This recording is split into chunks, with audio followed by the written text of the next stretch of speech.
Jaya Radha Govardhana Radha Govardhana Sri Radhe.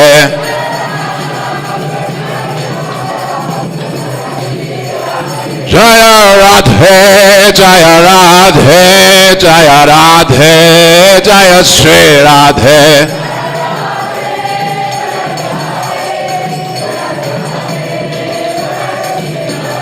Jaya Radhe Jaya Radhe Jaya Radhe Jaya Sri Radhe.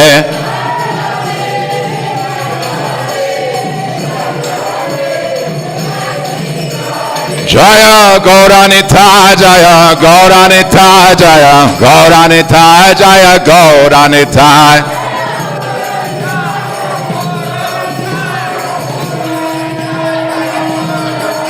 Jaya Krishna Balaram Jaya Giri Govardhana. Krishna Balaram Jaya Giri Govardhana.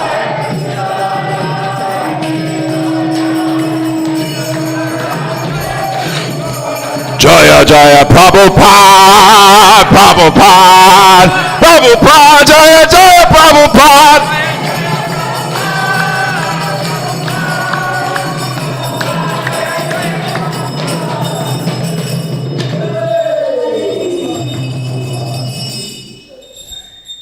Jam Vishnupad Paramahansa Parivraja Kacharya Stotara Sata Shri Srimad Abhay Charanada Vinda Bhakti Vedanta Swami Srila Prabhupada Ki Jai.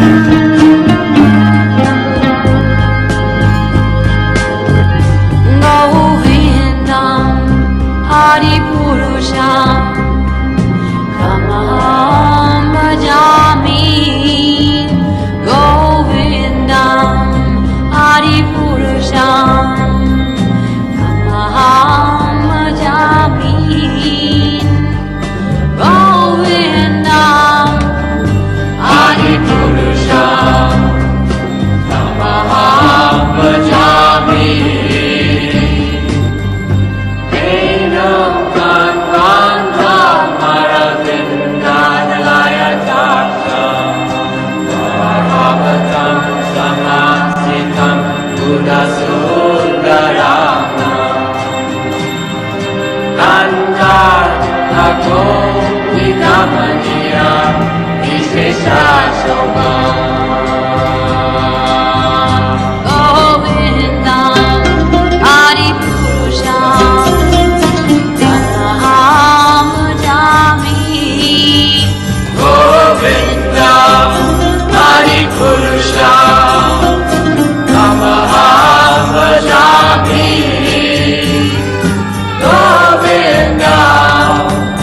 Hari Purusham Tamaham Bhajami.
Kunja Bihari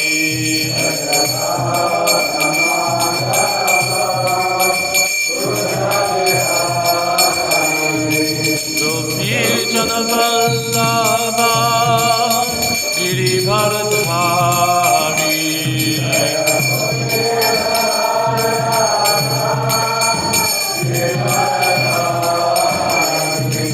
Yashoda Nandana Brajadana Ranjana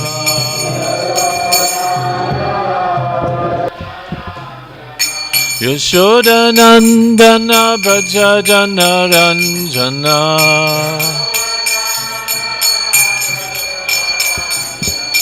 Jamuna Tira Vanachari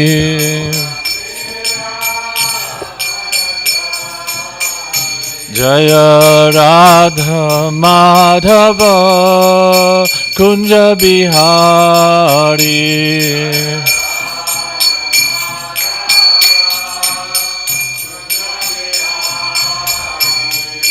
Gopi Jana Vallabha Girivardhari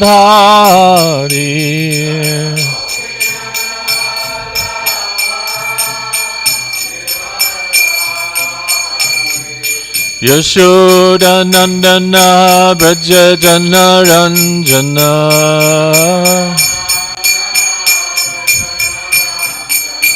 Yashoda Nandana Brajadana Ranjana Gaura Bhakta Vrinda Jaya Sri Krishna Chaitanya Prabhu Nityananda Shri Advaita Gadadhara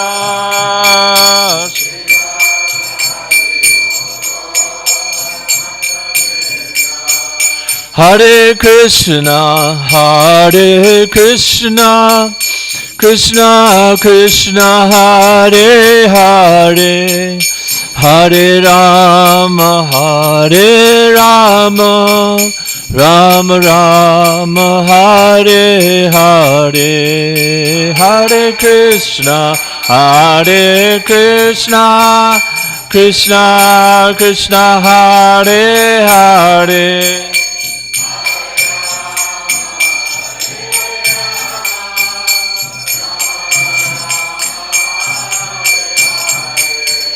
Hare Krishna, Hare Krishna, Krishna Krishna, Hare Hare, Hare Rama, Hare Rama, Rama Rama, Hare Hare, Hare Krishna, Hare Krishna, Krishna Krishna, Hare Hare, Hare Rama, Hare Rama, Rama Rama.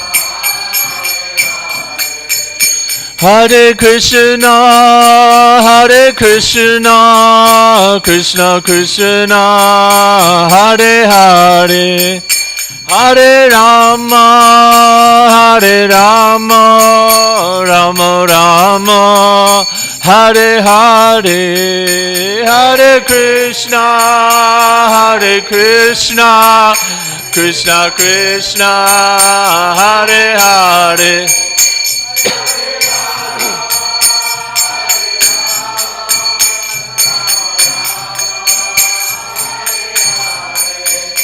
Hare Krishna, Hare Krishna, Krishna Krishna, Hare Hare, Hare Rama, Hare Rama, Rama Rama, Hare Hare, Hare Krishna, Hare Krishna, Krishna Krishna, Hare Hare, Hare Rama, Hare Rama, Rama Rama, Hare Hare.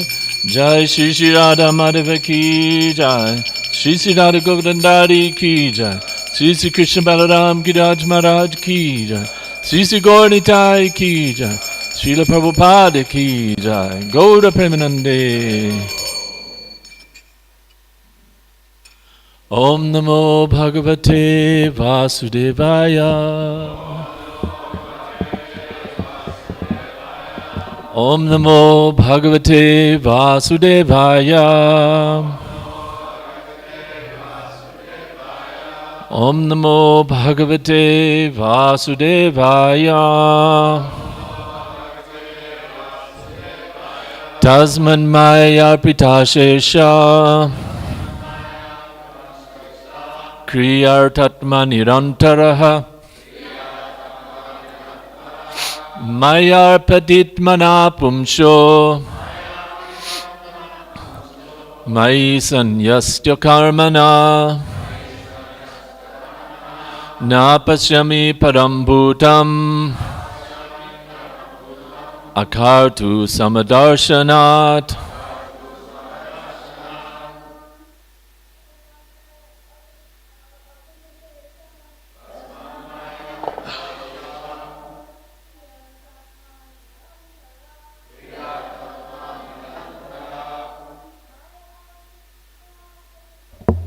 Arpitatmana Pumsho Mai Sanyasta Karmana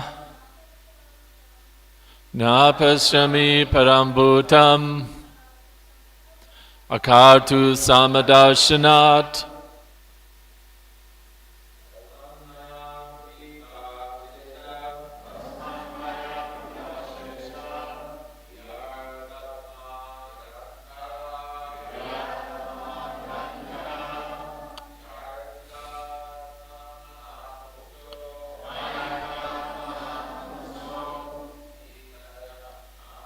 Mai Sanyasta Karmana Napashyami Parambhutam Akartu Samadarshanat. Ladies. Tasman Mayarpita Kriyatatma Nirantaraha Maya Pitatmana Pumso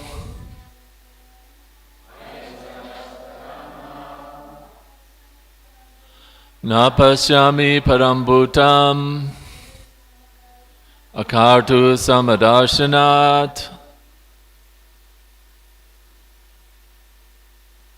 Someone else, Sachin?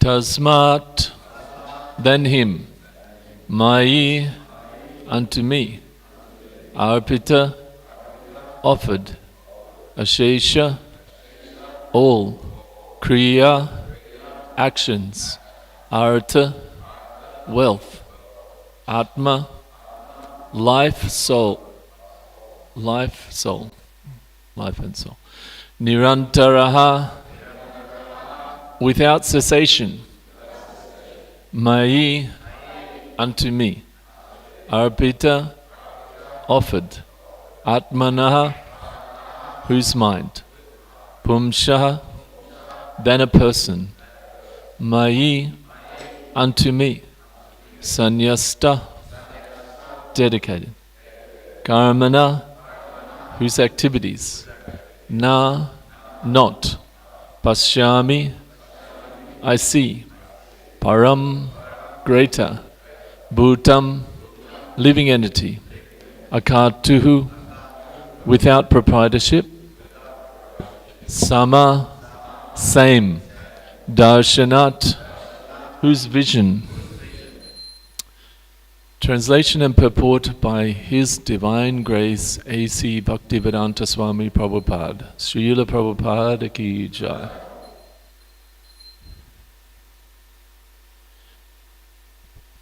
Therefore, I do not find a greater person than he who has no interest outside of mine, and who therefore engages and dedicates all his activities and all his life, everything, unto me without cessation. Please repeat.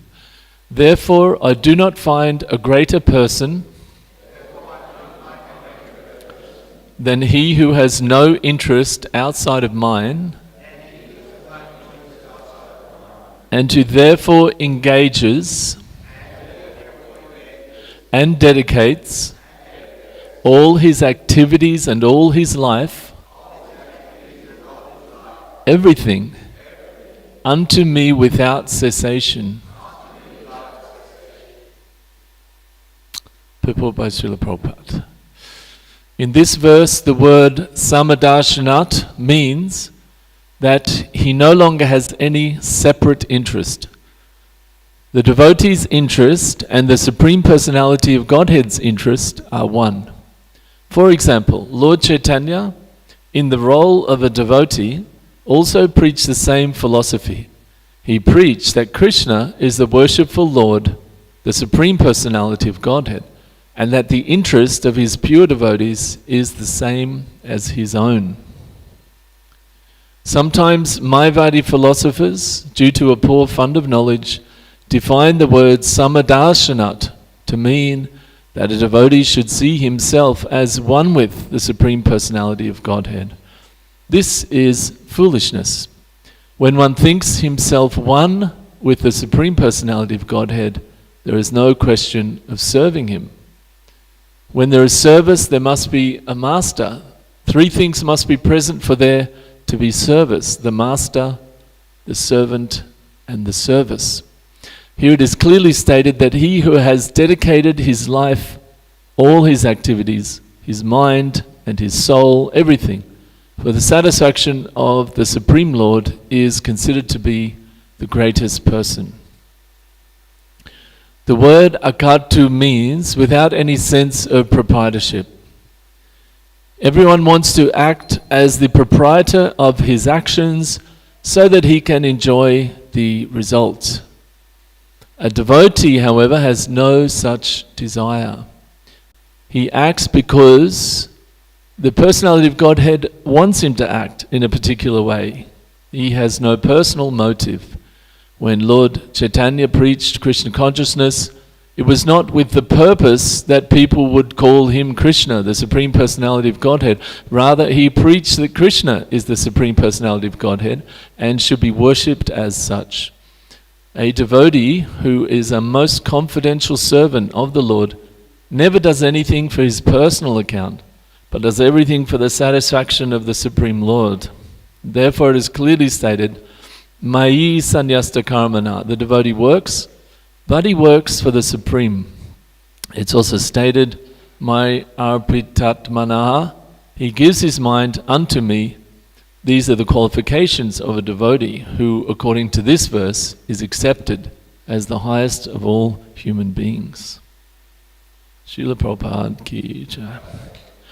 Om Jnana Timirandasya Jnananjana Shalakaya Chakshu Unmilitam Yena Tasmai Shri Gurave Namaha. I was born in the darkness of ignorance, the darkest of ignorance. My spiritual masters have opened my eyes with the torchlight of knowledge. I offer my respectful, humble obeisances to them. In this chapter, Devahuti inquires in the beginning, texts 1 to 3, about the process of devotional service. She says, My dear Lord, you have already very scientifically described the symptoms of the total material nature and the characteristics of the spirit according to the Sankhya system of philosophy. Now I shall request you to explain the path of devotional service, which is the ultimate end of all philosophical systems. My dear Lord, please also describe in detail, both for me and for people in general, the continual process of birth and death, for by hearing of such calamities, we may become detached from the activities of this material world. In this chapter, wonderful chapter of the third canto, Srila Kapila Dev, who is an incarnation of the Supreme Personality of Godhead, specifically empowered to give knowledge of devotional service and knowledge in general, the knowledge of the world, knowledge of devotional service, Sankhya philosophy. So he explains that there is, in response to this question of Mother Devahuti, that there's three kinds of devotional service. First of all, there's devotional service contaminated by the mode of ignorance, which is characterized by envy, pride, violence, anger. Devotional service in the mode of passion, which is contaminated by motives for material enjoyment, fame, opulence, and position, and name and fame in this material world. And devotional service contaminated by goodness is characterized by the desire for liberation from this world.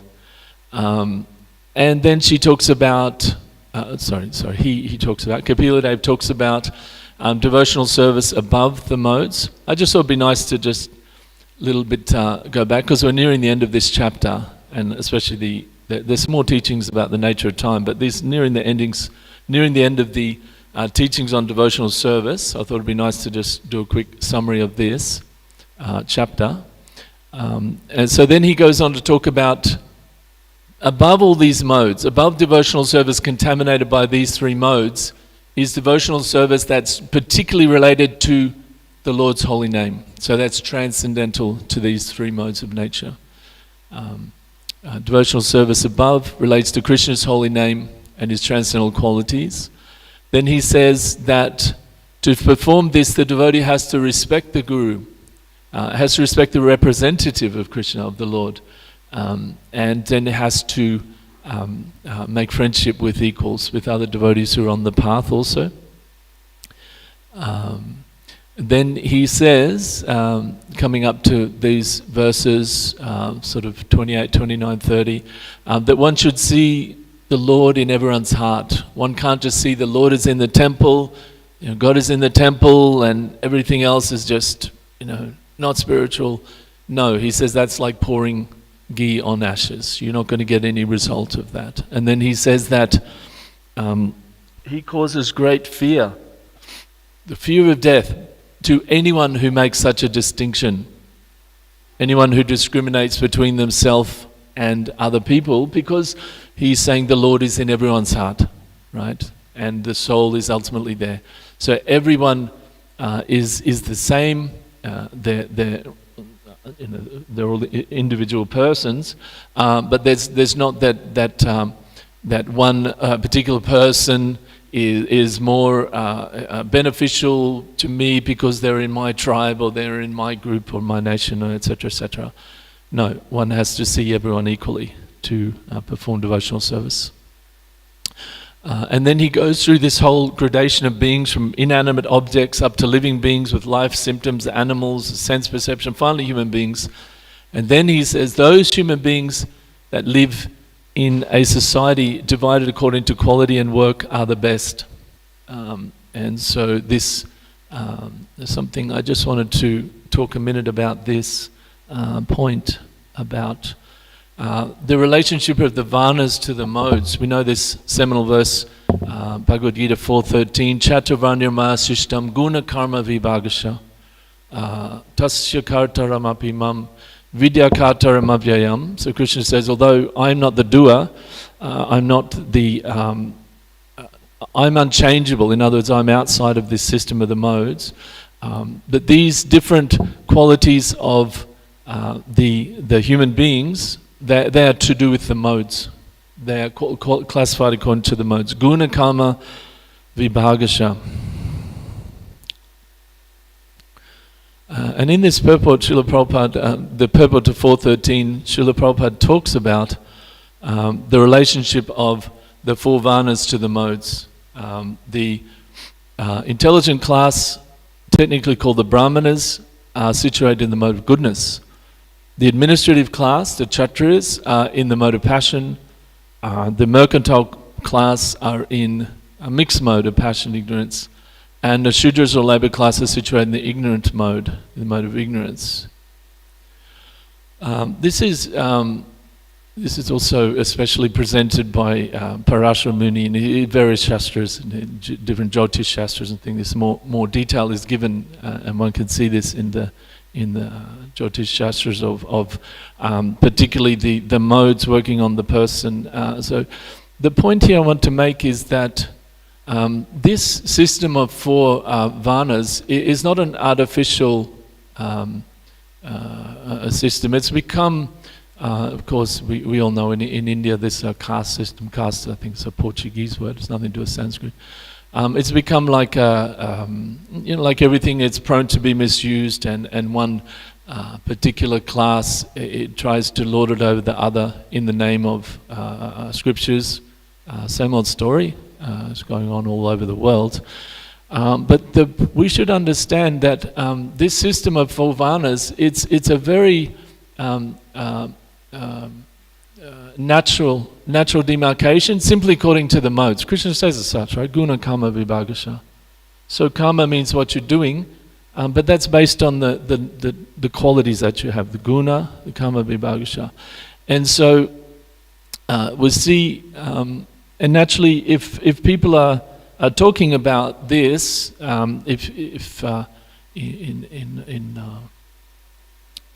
question of what, of course, if we're in the temple, we're doing devotional service. This is technically it's above the modes, of course, and on the level of sadhana, on the level of our pancharatrika vidhi, then it's all the same. Everyone, we're all trying to, as much as possible, be situated externally in goodness and be remembering the Lord and doing that, our devotional service.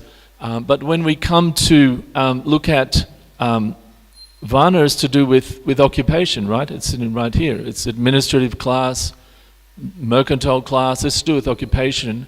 And so when people are looking at what their occupation is, this is really the root of it. This is really the important thing, is are you dealing with knowledge? Are you going to be some kind of a teacher or some kind of a, dealing with law or legal ideas or these, dealing with knowledge? Okay, that's mode of goodness. Sattva, right? Sat means truth. What is really true? That's important for you. What's actually true? It may get a lot of profit, it may be able to control other people, it doesn't matter. You're interested in what is actually the truth. This is sattva. Are you interested in establishing things, making things, projects, and looking after people and making that your kingdom? Okay, passion. Is there a mix of, are you just interested not in any of those two, and you just want to, I don't really care, just, give me a bit of money so that I can just exist and have some enjoyment, have some I'm not trying to work with knowledge. I'm not really trying to establish a big kingdom. All right, that's a Sudra. Okay, it's in ignorance, but you have to do that in the mode of goodness. You have to act properly, but that's in ignorance. I don't really care, just give me some payment, employee. Then if there's a mix of passion, I want to create something, but I also have this kind of ignorance, I just want to have some enjoyment like that, then that's a Vaishya. That's a mix of Rajas and Tamas. Okay. And so these we can see in Bhagavad Gita 18:42, Krishna gives the qualities that relate to those things. So if one is dealing with sattva, brahmana, then they have to be peaceful. Have to be peaceful to be able to think about it. Just like in the court, the judge is there, he's trying to think, right? And someone causes a big disturbance, he starts whacking on the gavel thing, be quiet, okay, take him out, I can't think properly. So there has to be some peace when one's dealing with knowledge, and one's dealing with truth. It has to be peaceful to be able to think properly, has to be self-controlled, has to have austerity, purity, can't be bought off, right? Can't be, bribed by somebody else if they're doing it properly, right? They're dealing with knowledge, wisdom, religiousness. Then those in passion, those in kshatriya, they have to have heroism, power, all these things. So he's giving all of these qualities, they relate directly to the particular mode that Varna is in. And so in this verse, verse 33, Krishna is giving the next level. What is above this? And he's giving that, okay, that's the best form of human being is one who lives in that system. Within that system, the best form is the Brahmana. Why? Because they're in goodness, they're in sattva. From sattva, one can get knowledge, one can go further. If one is in the mode of passion, the mode of ignorance, not possible to attain to the spiritual platform, right? What is that verse? Brahma bhuta prasanatma akankshati nasochati sama saveshu bhuteshu mabhaktim labhate param. Krishna is saying, you can only get this devotional service when you get beyond the modes. And that's what this verse is saying, that beyond all of those modes, beyond all of those varnas, everything, there's actually the devotee. And it kind of goes back to this first point that he gave right at the beginning of the chapter, that one who's directly connected to Krishna, he is actually higher than all of these. We see many verses in the Shastra, and Srila Prabhupada, of course, fought. We can see many examples. There's one time Srila Prabhupada was in India, and there were just a couple of devotees there, and there was a man, actually Prabhupada asked him to go out of the room, and this man was debating with Prabhupada very, very strongly, and the devotees didn't understand Hindi, so they couldn't really understand what was going on.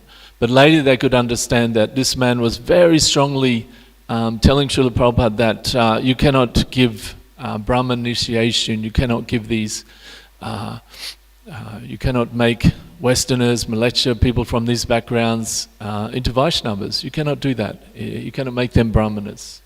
It's against the scripture. And Prabhupada, in the next week or two, he gave so many classes he gave on this same point. And of course, his spiritual master, Srila Bhaktisiddhanta Saraswati Thakur, he wrote a whole book. There's a whole book given on the lectures that he gave, Brahman Vaishnava, on this exact point, which is essentially given here by the Lord himself, that beyond this system of Varnashram, beyond the level of the Brahmana within that system, is someone who's actually directly connecting himself to the Lord through the holy name, right? Connecting directly to the Lord through the holy name. And so, what's that verse? Prabha Vishnave Nama. There's many verses in Bhagavatam that say that if, doesn't matter what background one comes from, that if they can directly connect themselves to the holy name, then they transcend, they surpass all of these other levels. This is Bhakti Yoga, right? Bhakti Yoga is directly connecting to the Lord. The other yogas, they're more or less within these modes. They're dealing with the modes of passion, ignorance, dealing with the subtle body, dealing with the physical body, sitting postures, breathing, etc., etc. Bhakti Yoga directly connects the soul with the Supreme Soul. Once Srila Prabhupada was walking in a park, and there was a man doing the star jump, star jump, like that. And Prabhupada said, "This is exercise for the body." And then he held up his bead bag and he said, "This is exercise for the soul." So the soul is directly connected through bhakti, and we can see that if this is the essential, this is the root of material conditioning, right? Purusha prakriti stohi bhunkte prakriti jan gunan. That the soul takes on this Purusha Bhav, takes on this desire to be the master, to be the enjoyer, and that is the start of all problems, is this Purusha Bhava, Purusha Prakriti Stohi, Bhunkte Prakriti Jam, Karanam Guna Sangusya, Sad Asadyani Jamashu. Then after that, they the soul associates with so many different modes and just gets more and more entangled. So bhakti directly attacks that seed, that problem. All the other yogas, they might be on the external, they're talking about making the body peaceful. They're talking about making the breath peaceful, breathing, pranayama, making the mind peaceful, etc. But bhakti actually gets to the root of the problem. What is the original problem that has brought us to this material world? And so that's Krishna's Lord Kapila is giving that right here, that the highest position is one who's directly connected. And he says here the word samadarshanat. He no longer has any separate interests. Just like Srila Prabhupada, we can see from his life, although he was a householder, he had children, etc., but he didn't have any separate interest. Even actually in his householder life, he was thinking, I'll earn some money so then I can do the service that my Guru Maharaj has given me to preach and to spread Krishna consciousness in the Western world. He was thinking like that. And then when that didn't work out, he directly started to, everything he did from back in 1944, he's establishing Bhakti Godhead magazine, doing programs. So the devotee's interest and the Supreme Personality Godhead's interest are one. We can judge our advancement, right, on this principle. How much is our interest the same as Krishna's interest, right? Krishna, Lord Chaitanya is saying, Jari deke, tare Krishna upadesh, right? Whoever you see, whoever you meet, telling the instructions of Krishna, try to give them Krishna consciousness. Amaragya Guru Hai Tara Edesh. Deliver this land, uplift these people, purify these people by giving them Krishna consciousness. So that is, we can, how much are we doing that? How much is our interest? We can see the Lord as Chaitanya Mahaprabhu is incarnation of this age. That's what he's saying. Just try to give Krishna consciousness to everybody, however you can, in any way that you can. And therefore, the interest of the devotee becomes the same as the interest of the Lord. What is that? Samadarshanat. However we can, this is the what my Guru Maharaj said, this is the open secret of Krishna consciousness. Open secret because Krishna tells in Bhagavad Gita, last verse, he says, not last verse, but in the last verses he says, no one will be more dear to me than the one who is giving this knowledge to other people. No one is more dear to me than him.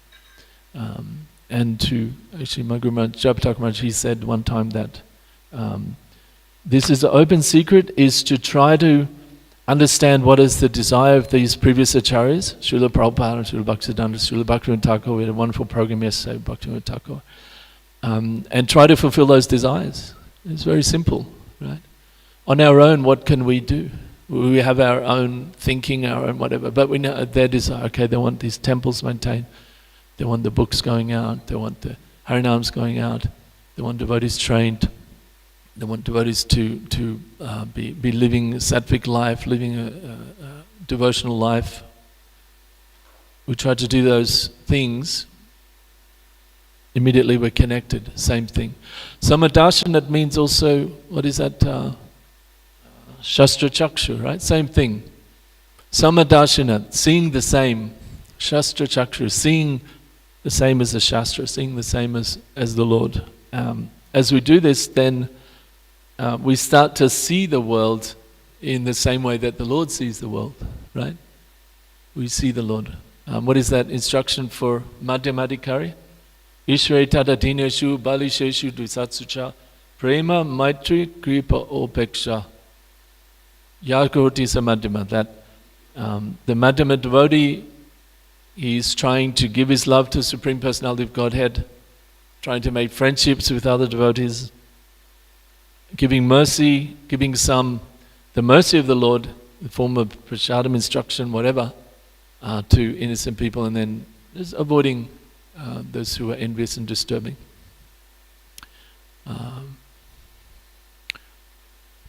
So this is the Bhakti Yoga.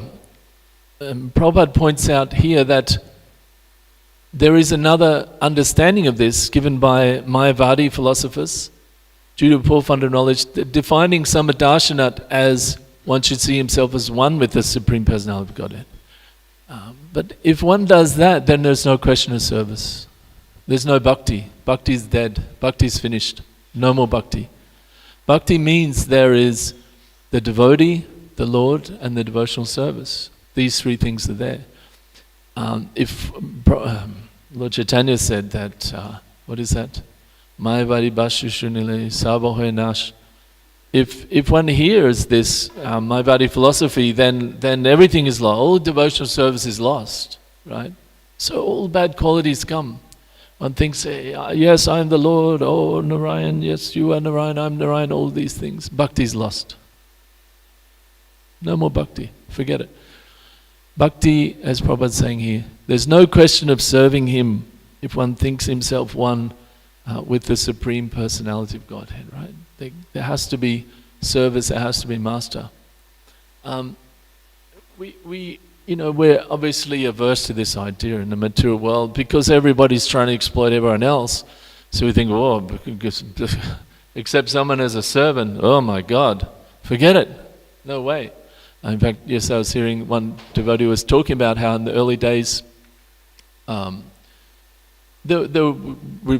of us have heard that Gagamuni asked Srila Prabhupada that, all the devotees are bowing down to you, but I don't feel like, I don't feel it in my heart. So I'm thinking it's like kind of hypocritical. It's kind of like, it's not really genuine. And I want to be genuine. So I don't know, what should I do? And so Prabhupada said that you bow down, by bowing down, then gradually the feeling will come. Right? It's essentially, we have anybody who studied teaching, this idea of scaffolding. I have the idea of scaffolding that with a student, you kind of give them a little bit and then they go with it. It's like scaffolding a building. So essentially bhakti is like that. This process, sadhana bhakti, is like the scaffolding. Sadhana means we're being scaffolded by the pure devotees. The pure devotees, they see the Lord. We saw Lord Chaitanya, of course he's the Lord himself, but he's acting as a pure devotee. He's showing us what is the highest level of devotion. When he came into Jagannath Puri temple, he would just fall down. Oh my God, my Lord. Just completely falling down, just completely feeling, so just, so small and wow, here's my Lord. That feeling, that's how pure devotees feel in the presence of the Lord, right? In the presence of the spiritual master. So we're on this sadhana process. We don't just say, I just stand there because, I don't feel it, so, I want it to be real, blah, blah, blah. But we do what the pure devotees do. We do what the pure devotees do externally. By doing that gradually, we come to experience that internally, right? Srila Prabhupada said that to Gagamuni. If you do it, then gradually you will feel that. And I was listening to yesterday, I think it was Sadhuta Prabhu, and he was saying that was a big thing for some devotees in the early days. That they said, oh, everybody's bowing down before the Swami. Oh, I'm out of here. This is too weird. No, and they couldn't do it. That was a deal breaker. They left. But Prabhupada makes a point many places that we're bowing down to so many people, right? You get a job. You have to be there at 9 o'clock. Try turning up at 9:05 and see what happens. What's going to happen? Or John, or Jane, I don't know if this is going to work, blah, blah, blah, whatever. Right? You have to be, yes sir, I'll be there at 9 a.m. on the dot. Yep, I'll wear the hat this way, I'll put it there to kind of... Right? Reminds me, it tells a funny story that in the early days in Melbourne, there was a... Sorry, it's such a funny story. I start laughing before I even tell. There's a devotee who said, I'm done with this, I have to get up at 4 o'clock, and I have to get up so early, and then I have to do this, and someone's telling me do that service, and that's it, I'm out of here. And then a couple of weeks later, the devotee saw him, and he'd got a job at the vegetable market in Melbourne. So he had to get up at 3:30 in the morning, go to work, and then there's somebody telling me, "You pick up that box, put it over there, quickly, hurry up!" You know, they're just like he was in the same situation from his karma, but he wasn't getting any spiritual benefits. So, I mean, like that. We all know that. We can all think about that. I had one lady in a counselling session, and she was telling me she was very disturbed by her work situation, and she was a computer coder, expert computer technician and coder, and there was a big problem in this big organisation she was in, and she stayed up for 3 days doing all the coding, fixing the problem, gave it to a line manager. Oh, great, thank you. Then he took it up, got all the credit, everything, and then about a month later they had to downsize the organisation. So every line manager was told, you know, out of the 10 people you have to let go 2. And so of course he picked her because he was he was worried about his job because he could see she was the best. So he sacked her. So this is a very, very common situation in you know, corporate world, in the world of jobs. We are accepting so many masters that don't have our well-being, even materially well-being. What to speak of spiritual well-being? They don't care about us at all, basically, put in simple language. They don't care. And so we have that choice. We can accept the most perfect master, Krishna, and his followers to be our master. We can accept them. And this is bhakti. If we stop for a moment, we can see that we're all serving somebody. We're all serving someone in this world, but the people that we're serving, they don't have our best interest at heart, even materially and definitely spiritually. And they're not thinking, oh, what are you going to be in your next life? You know, what is the karma? What is these bad karma activities that you're doing that's going to implicate you, or be careful of that? They're just like, no, yeah, go and handle all the meat. Yeah, sell the alcohol, I'll get rich. They don't care at all, right? So we have to keep that in mind when we're, you know, thinking that, oh wow, what we have to bow down to Krishna, bow down to the spiritual master.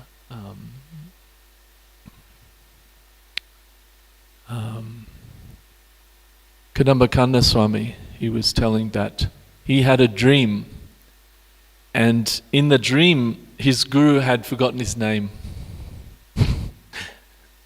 So he's in the dream and his Guru Maharaj is like, who are you again? What's your name? So he was saying that that's a terrible dream.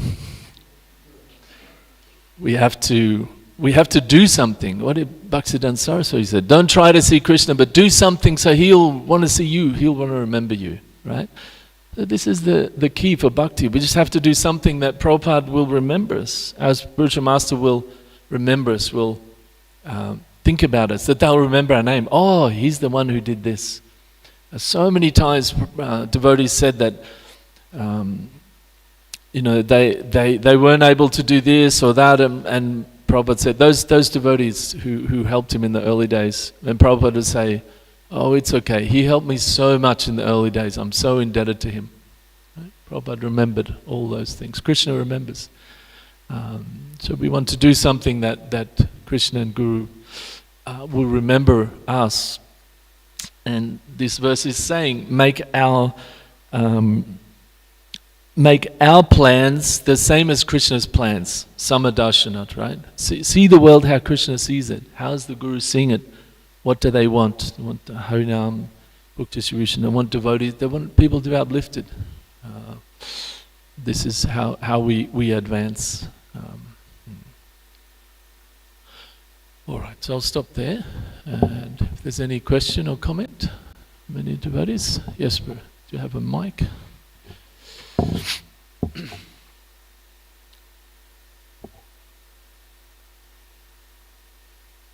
Thank you for a brilliant class. I'm just thinking about that statement, Chaturvana Maya Shrishtam. So Krishna creates the 4 Varnas and 4 ashrams. Then if we go to Chaitanya Charitamrita, Lord Chaitanya says, I am not Brahmana, I'm not Kshatriya, I'm not Vaishya, I'm not Shudra, I'm not Sannyasi, I'm not Kshatriya, Vanapras, Grihastha, or Brahmachari. So how do we reconcile those 2 ideas from the Bhagavad Gita and Chaitanya Charitamrita? Well, they're just different levels of advancement, and we can reconcile it by this exact chapter, and especially the 2 verses back, I think, for verse 31, where Lord Kapila Deva is saying that this system of Varnas is the topmost human society, the topmost civilized society, is to have that there's one, and we notice, and the Brahmanas are up there because they're truthful. You can't have a society where anybody can just say anything. Essentially, that's what we have now, right? The leaders, the Kshatriyas, they say whatever they want, and the intellect, they also say, everybody says whatever they want. No value for truth. You have to have a society where there's one segment of people that are always going to be truthful, and you always know, or we can go and ask them, and they'll just tell us. Many Brahmanas, they would live outside the kingdom. The kingdom goes to the river, they live on the other side of the river. That's true. So that's the best organization of society, of human society. But as Kapila Deva is saying right here in this verse, and as you say, Lord Chaitanya said the same thing, and Krishna says the same thing in Bhagavad Gita, right? He gives everything in Bhagavad Gita. Then at the end, what does he say? He gives all the dharmas, right? Every single thing. All the different kinds of religiosity, meditation, blah, blah, blah. And then at the end it says, Sarva dhammam parityaja, mam ekam sharanam braja. Right? So beyond all of that is to serve the Lord. Why? We're hearing here because all of those other things are in the modes of nature. The modes of nature means this material world. Goodness means I'm just separate from it, I can see what's happening. Passion means I'm going out there and trying to achieve something. And ignorance means I don't like it. Get away from here, blah, blah, breaking relationships, intoxication, all that. They're all in the modes, even goodness in the modes. But Krishna is beyond the modes, right? So it's the exact same thing is given. We always have to see, if we're hearing a Shastra, we always have to see time, place, and circumstance. We say, okay, what's the context of that statement, right? What's the context? Now that Chaturvarnam, that's in 4th chapter, right? That's right in the beginning. Krishna's giving the whole, how the world works, how we set it all up, how the modes work, all this stuff, right? It's all, so many chapters and chapters of that. Then at the end he says, beyond all of this is that, right? But then we see from Arjuna's example, he didn't just become a sannyasi either. He said that, I'll just go to the forest, forget it. And Krishna says that. You can't do that because you have this certain nature. You're a Kshatriya. You have that right. So do that for me. So then he takes everything, right? He had the Indra, Astra, and the Shiva weapon and all, whatever he had. He didn't just, he used all of that for Krishna. So then he used whatever he had. So it takes a little bit of, contemplation and thinking and okay, how to apply that. Because we don't just walk away from everything, but we understand that serving Krishna, serving Lord is beyond all these modes. At the same time, right? Ishipanishad verse 11, we have the light and dark. We have to understand what is our nature to be able to use in Krishna's service. So, yeah. Okay. Yeah. Okay. Maybe, yes, Ikshaku. Just give him the mic. In front of you. Oh, hi. You were mentioning about the modes and the correlation with, Prabhupada's quoting in 413. Now there is this statement from the Skanda Purana, Hari Bhakti Vilas, Yes. Sanatana Goswami presents the Kalo Shudra Sambhavan. Yeah. So I was looking at this yesterday, that's why I'm laughing, because I was thinking exactly this. Yeah? Yeah. So in this age, everyone is a Shudra. No, everyone is born a Shudra. Yeah, yeah. the context is that Sanatana Yeah. Goswami says, Yeah. because no one is following the Vedic rites, Yeah. therefore, technically, no one is qualified to more than just being a Sudra. But Prabhupada also says, Yeah. Prabhupada says that there are different natures. He explains, he says, Yeah. for example, Yeah. Brahmana is like the priest or the teachers, the philosophers, the Yeah. scientists even sometimes he says. Yeah. And he Yeah. goes on like that. So Yeah. how do you, Yeah. reconcile Reconcile using those two the same, statements. as Yeah. everyone is Kalo Shudra, but Yeah. Yeah. I actually spent about half an hour yesterday researching this. Because I was thinking the exact same thing. I was thinking, how does that? No, I'm not sure I can remember it all. But well, the first thing is Kalo Sudra Sambhava. Everybody's born as a Shudra. So that's one thing that in previous times people were born as a Brahmana. They were born in that, like you said, through all the rites. Everything was so perfectly done that someone was born with all the Brahmanical qualities. And so in Kali Yuga it's different. It's different. There has to be qualification.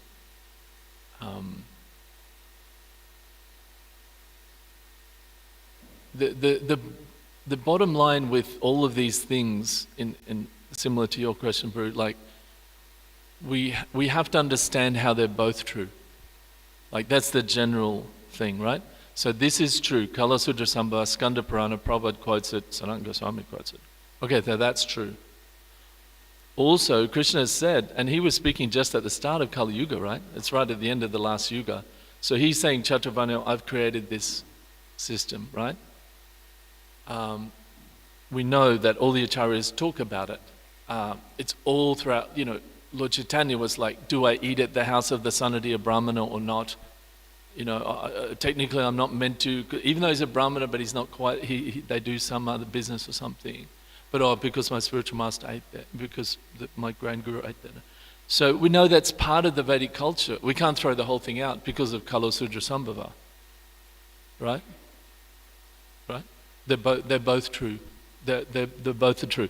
And this is not a bhakti example, but from the Jyotish text, if you're looking at someone's nature, it's right there. If you look at, from an astrology point of view, like you can see their chart, it's just how much sattva, how much rajas, how much tamas is on that person. I don't want to get into whole astrology here in Bhagavatam class, but it's like you can see it. And you can talk to the person, okay, they're in this mode, they're in that mode, they're in that mode. And that's a secondary consideration. I'm just talking about application, but Krishna says it, Prabhupada said it, it's all there. So how are they both true? Well, they're both true simultaneously. It's not that disempowers that.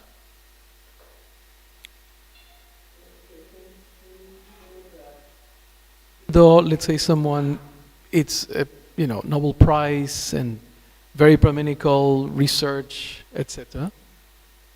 So technically we may say that the tendency that the person is born and obviously manifest in this lifetime, it's Brahminical. Yeah. Right? Yeah. Because the Brahmin wants to understand. Yeah. The Kshatriya wants to organize. Yeah, The Vaishya Yeah. wants to profit. Yeah. And the Shudra wants to assist. That's the basic Yeah. quality. But let's say taking Sanatana Goswami's angle on it, Yeah. is it that even if you are born with those qualities, if you are not following the path of Vedic system, then that's when the Kalo Shudra Sambhavam applies, is it? It still applies. Like even if somebody is not following the Vedic path, you'll see in totally non-devotional circles, some people are just so good at business. And some people are like lawyers and they're kind of demoniac. Even, what's his name? The guru of the demons, Shukracharya, right? Right, so he's a Brahmana, but he's completely, different. There's so many, the people there in Sattva, but they're not. So even in non-devotional, I think that, like I said, I did a little bit of research yesterday, but I really have to see what's the context of that Skanda Purana statement. What's the context that Srila Prabhupada uses it for us? And what's the context that it's in Hari Bhakti Vilas? Like in what's the surrounding around that they're talking about? Because it's like, it's like that statement, Abrahma Bhuvanalo Puna Avatuna Mamu Petutukana Puna Jamanavid. You can say, well, Krishna says, when you go beyond to spiritual world, you never come back. So therefore we can never come here. So, there becomes a whole big khichdi mess and a very bad tasting khichdi in your mind about this point. But what's the context of Krishna's statement there? He's saying, Abrahma Bhuvanaloka. All of these planets in the material world, you come back. You go beyond them, you don't come back. He's not saying that you go there, you can never. He's making a particular contextual statement. So obviously that would be, I think, the thing to understand. Maybe you can fill that in. What's the context of Sanatan? No, I mean, I haven't read it. I just, yesterday I was just thinking about that verse and I just read a few things, but so we can do some research. Yeah. That they lived next door to the temple, and they never cared about going to a temple. The parents or the grandparents, sometimes they will drag them to go to a temple, even ISKCON. But when they went to the West, Middle East, London, Australia, or somewhere, and then when they met the devotees, it was it was like a revival. It's like, and there's a prediction. Lord Chaitanya said that even if you go away from me, I will come and get you. And now you see, that's what he says. That's the Puranic prediction. Krishna says. And Lord Chaitanya, that's what he did. He's bringing everyone back. So I heard something the other day. Kadamba Swami was saying, he was asked the question about the breakdown of Vedic culture in India, and we all think, oh my God, it's so bad now. India, this and that. At least I think many of us do, right? And Kadamba Swami gives the most transcendental answer. He said, it's not a problem. He said, you know what? This is just clearing the way for the Sankirtan movement. All of these rituals and strict, this is what we have to do. And we know when Lord Chaitanya came, the descriptions in Navadvipa like that, right? At that time, people, marriage, their daughter, and we don't have any daughters, we'll marry the pets, and have a big festival. There's all these religious things and then, just completely non-spiritual. So maybe that's a good way to gave that. reconcile what.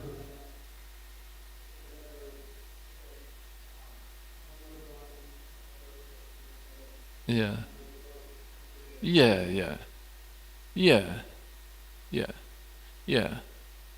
So I think that's the answer is, I'll just have to, we can all do some research, but I'll definitely research more the context. But I think Kalo Sudra Sambhava means everyone is born a Sudra, right? Isn't it? Everyone is born a Sudra in this. Yeah, from Skanda Purana, that's right. Yeah, from Skanda Purana as well. Give the.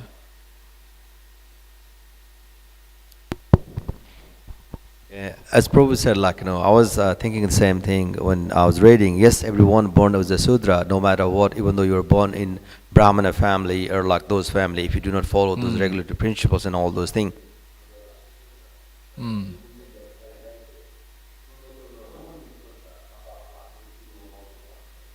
Yeah, then you get all that,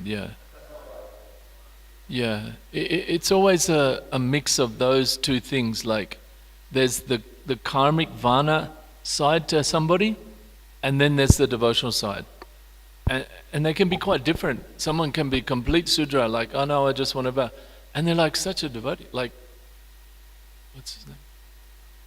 Rathayatra Prabhu, what's his name?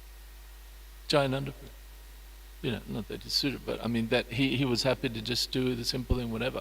But he was the most advanced devotee. He wasn't attached like, I'm giving class and all this stuff. So it's such a subtle thing because we're talking about the material side, when we're talking about Vana, Kalo Sudra Sambhava, that's talking about the material side. And I think that's a really good point that you brought out, that people think, I'm born in a Brahmin family, so I'm a Brahmana. That's really the point, right? In Kali Yuga, no. No. What's the qualification? And the Krishna says it, right? Guna kama vibhagashasa. So in Kali Yuga there has to be that. Whereas in previous ages it wasn't like that. If you were born, it'd be like if you were born the son of a farmer in the old days. You were a farmer, like you didn't even think about it. So in the old days, like Twapara Yuga trade, you were born the son of Brahmana. You were just, that's all there was. You were in complete sattva from day one, and you just became. So I mean but the Kali Yuga is different. But that's a really good question. We'll have to research more about. Okay. Thank you so much. Hare Krishna. Oh, you had one question? Yes, please. I'll try to answer it. Yep. I had a question about gambling. So, you know how like doing stocks and doing business is gambling in a way? Mm. So, would it, like, if you're doing a business and like it's doing really well as well, are you still breaking the 4 regulative principles? You're saying if you go bankrupt, it's very spiritual. Oh. I'll tell one story. I just heard this the other day. One time, Shyama Sundar, the early disciple of Prabhupada, who met George Harrison, did so many amazing services. If you read his book, super cool. Chasing Rhinos with the Swami. Incredible book, actually, that book. And one time, he was very expert. So he knew President Nixon, I think at that time, maybe 1972, was about to deregulate the gold market. And so he knew gold is about to go through the roof. So he took all the money that the BBT had in the bank, or the temple had in the bank, and he went and turned it into gold, right? And they told Prabhupada straight the next day, and Prabhupada said, no, we can't do this. And Shyam Sundar, but Prabhupada, like, I just know, like, this is what's going to happen. We're going to make, like, whatever, 20-30% profit in, like, 2 months or something. It's definitely going to go up. Prabhupada said, no, we can't compromise our principles. This is gambling. He said, buying something to think that's going to change, that's gambling. And so the next day, Prabhupada himself walked into the bank with Shyam Sundar and everybody else and said, take all that gold, sell it, and just put it back into cash in our account. Because this is breaking the principles. So that's a very clear example. To invest in something like gold, thinking, oh, this is going to go up, that's a gamble.